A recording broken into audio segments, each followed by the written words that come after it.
I need someone who can destroy her. I need someone who can destroy her. I need someone who can destroy her. And his son is a felon who's been living in my house after I left. His son is identical to him, but he's like 5'2", so please don't arrest the wrong person. So he's either at my house or he fled to his son's house in Conway, but either way, we need to find him because his son has guns, his son is a felon, and his son, who's a felon, was following me around town in his coastal painting, his business he owns. His truck is decked out. He even rolled the window down because I rolled the window down and he was following me. Okay. And his son, like I said, has had 3 domestic violence arrests in the last 3 months. And his son, who's a felon, was following me around town in his coastal painting, his business he owns.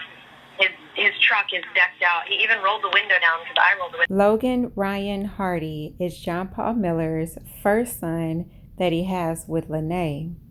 Logan is 27 years old, and like you heard Mica say, Logan was locked up 3 times between late 2023 and early 2024. All of the charges were around domestic V to a woman. And as you see here, someone was getting him out very quickly. He was only in jail for a few hours each time. And whoever was getting him out was dropping a pretty penny to do so. $10,000, not once, but twice.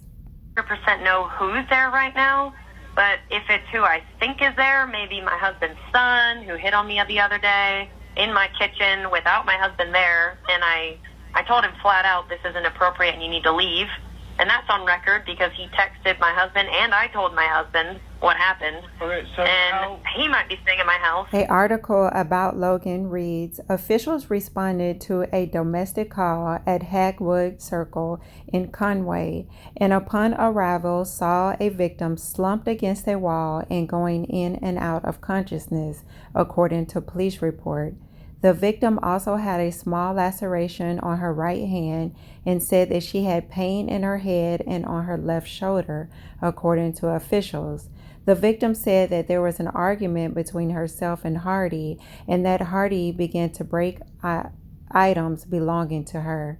From what I can research, I found that it was a vodka bottle that he broke against her head. So I think it would be safe to say that Logan and Mica did not seem to have a good relationship. Not only does she claim that Logan was inappropriate, but she was also fearful of him. Enough so to bring him up on several 911 calls, as I just played. It appears that Logan might have been spiraling out of control. And if matters were not worse, Logan was living with John Paul Miller after Mica left. So there have been a few people to corroborate John Paul Miller's whereabouts on April the 27th. And I am not accusing anyone of anything. But my question is, has anyone heard about Logan's whereabouts on April 27th? Not my cup of tea.